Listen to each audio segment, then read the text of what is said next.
Assamese education YouTube চেনেলটোলৈ আপোনালোক সকলোকে স্বাগতম জনাইছোঁ।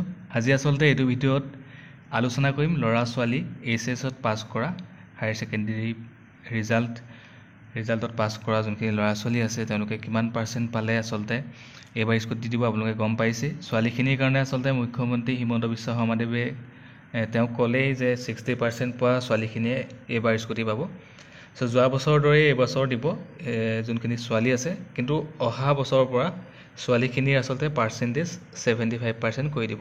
কিন্তু মুখ্যমন্ত্ৰী হিমন্ত বিশ্ব শৰ্মাদেৱে কোনো ধৰণৰ মন্তব্য কৰা নাই যে ল'ৰাখিনি এইবাৰ কিমান পাৰ্চেণ্টেজত স্কুটি দিব, তেওঁ কোনো ধৰণৰ মন্তব্য নাই কৰা।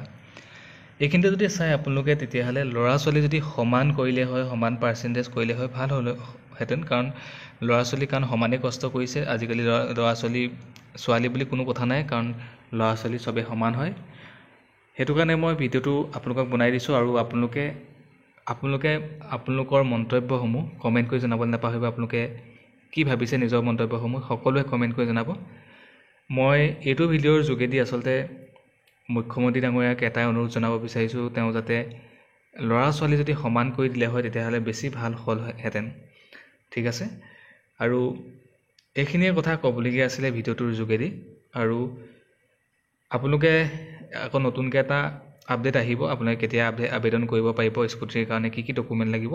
নতুনকৈ আপডেট আহিব, অফিচিয়েল কোনো ধৰণৰ নটিফিকেশ্যন নাই অহা। মুখ্যমন্ত্ৰী ডাঙৰীয়াই ক'লে কথাটো যে ছোৱালীখিনি এইবাৰ যোৱা বছৰৰ দৰে 60%তে স্কুটি দিব বুলি তেওঁ কথাটো জনালে, কিন্তু ল'ৰাখিনিৰ কাৰণে কোনো ধৰণৰ মন্তব্য তেওঁ দিয়া নাই।